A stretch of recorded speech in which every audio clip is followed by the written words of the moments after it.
Olá, bem-vindos a mais uma conversa aprofundada. Hoje a gente vai mergulhar na segurança das operações com gás natural liquefeito, o GNL. Vamos falar dos cais, os jets e também dos navios que transportam esse gás. Para guiar nossa conversa, estamos usando como base o livro L&J Fire Protection and Emergency Response, da série BP Process Safety. E essa discussão super interessante foi organizada pelo engenheiro Rubens César Pérez. O objetivo aqui é entender melhor, as várias camadas de proteção que existem nessas operações que são, bem complexas. Vamos começar pelos jets, então. A proteção contra incêndio ali parece um ponto fundamental, né? A gente vê aqueles canhões de água gigantes.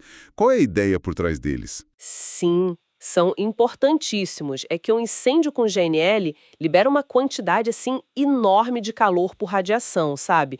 Muito alta mesmo. Por isso, esses monitores precisam ter uma vazão de água muito grande e o controle remoto ajuda a direcionar o jato para resfriar estruturas ou até combater o fogo mesmo. Entendi. E não são só os sistemas fixos, né? Tem também os rebocadores de combate a incêndios, fire tugs. Eles são classificados, têm especificações bem claras de bomba, alcance. São como postos de bombeiros flutuantes prontos para agir. Nossa, E até as rotas de fuga do pessoal, às vezes podem ter cortinas de água para proteger do calor. É tudo pensado. faz sentido. É impressionante. E quando a gente pensa nos navios que carregam o GNL, a segurança ali a bordo, imagino que também seja algo super rigoroso, né? Com certeza absoluta. A evolução da segurança naval para a GNL foi enorme. Existem normas internacionais, tipo a Convenção SOLAS, sabe? E o Código IGC, que ditam regras bem estritas para a construção, para os equipamentos, para tudo. Ah, sim, o IGC Code. Isso. E o treinamento das tripulações também é muito específico. Segue padrões internacionais bem rígidos. Não é qualquer treinamento. O grande desafio técnico, né, é conter o GNL naquela temperatura baixíssima de menos 160 graus Celsius. Menos 160? É muito frio. Muito! Então os tanques têm essa dupla função. Segurar o GNL líquido nesse frio todo, a uma pressão perto da atmosférica, e ao mesmo tempo isolar essa carga super fria do resto do casco do navio, que está na temperatura ambiente. E como são esses tanques? Existem diferentes tipos, diferentes filosofias de projeto. Tem os sistemas de membrana, como o da Tecnigás, e os esféricos, tipo o Varner-Moss. Cada um com suas características para lidar com essa questão do frio e da contenção. Entendi. Mas manter algo tão frio assim deve ter outros desafios, né? Tipo, a pressão dentro dos tanques, como fica? Exato. Esse é um ponto-chave. Mesmo com todo o isolamento, um pouco do GNL evapora continuamente. É o chamado boil-off. E esse gás que evapora aumenta a pressão dentro do tanque. Ah, claro. Por isso, o código IGC exige sistemas para controlar essa pressão. Tem válvulas de alívio, válvulas de segurança, que liberam esse excesso de gás de forma controlada, normalmente por uns tubos de ventilação altos para evitar qualquer risco. E o monitoramento disso é constante. Constantemente. Pressão, claro, temperatura também, com sensores em vários níveis dentro do tanque para pegar qualquer estratificação ou problema. E, fundamental, detecção de gás em pontos estratégicos do navio. Onde ficam esses detetores de gás? Eles são instalados em áreas consideradas mais críticas. Perto dos tanques, em espaços confinados adjacentes, na sala de compressores de gás, por exemplo. E eles são ajustados para disparar alarmes sonoros e visuais bem antes da concentração de gás chegar perto do limite de inflamabilidade. A ideia é alertar muito cedo. Faz todo sentido. Prevenção total. Sim, e existem zonas de segurança, zonas perigosas muito bem definidas no navio. Perto das saídas dos tanques, acima do convés em certas áreas, ali qualquer fonte de ignição é estritamente proibida. Tá. E se, mesmo com todo esse cuidado, alguma coisa sair do controle? Uma emergência. O que acontece? Aí que entram os sistemas de parada de emergência, os ESD. Precisamente. Os sistemas ESD, Emergency Shutdown. Eles são projetados para colocar o navio e, muitas vezes, a instalação em terra também, numa condição segura o mais rápido possível. Como eles são acionados? Podem ser acionados de forma automática, por exemplo, se um sensor detectar nível muito alto de líquido no tanque, ou uma perda de energia importante, ou fogo. Ou podem ser acionados manualmente, claro, pelas equipes, tanto no navio quanto no terminal.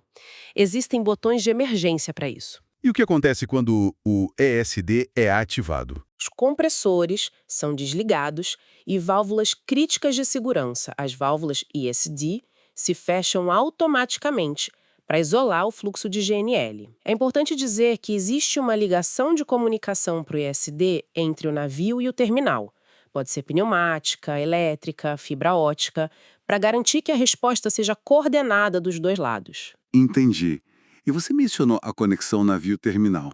Tem mais alguma coisa importante ali? Sim, tem um componente muito importante nos braços de carregamento, aqueles braços metálicos que conectam o terminal ao navio.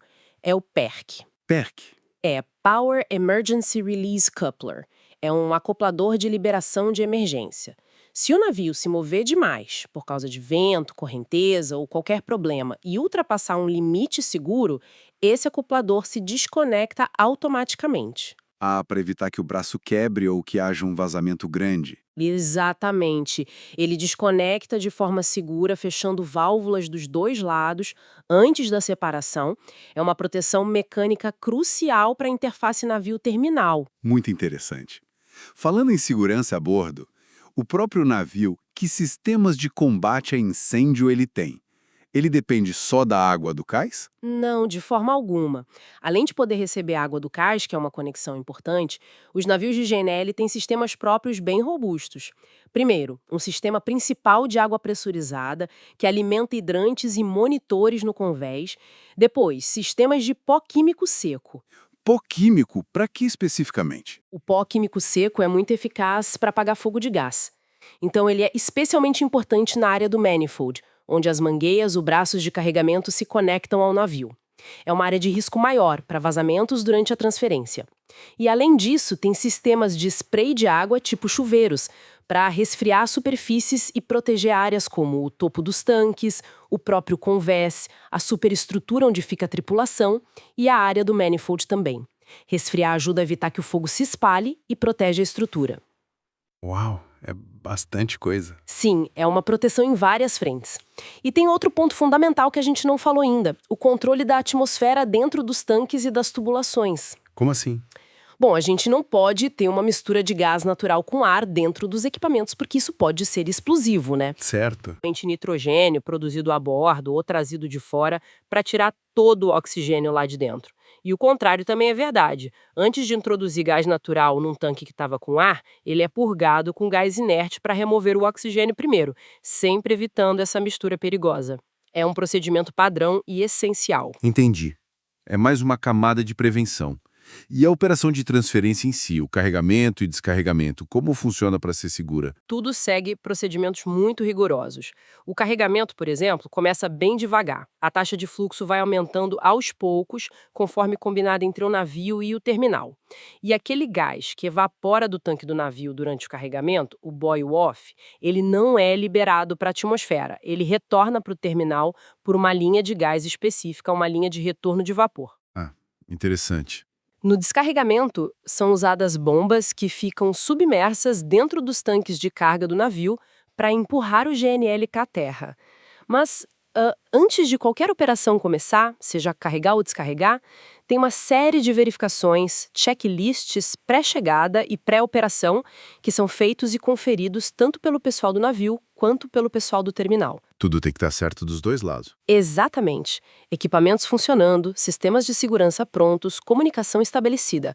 Só aí a operação começa. É um processo bem metódico. Olhando para tudo isso que a gente conversou, o que fica mais claro, para mim pelo menos, é essa abordagem de segurança em múltiplas camadas, né? Sem dúvida, é exatamente isso. Desde o projeto dos tanques super especializado, passando pelos sistemas de monitoramento contínuo de pressão, temperatura, gás, pelos procedimentos operacionais super detalhados, o treinamento constante das equipes, até chegar nos sistemas de resposta a emergências como o SD, o PERC, os sistemas de combate a incêndio.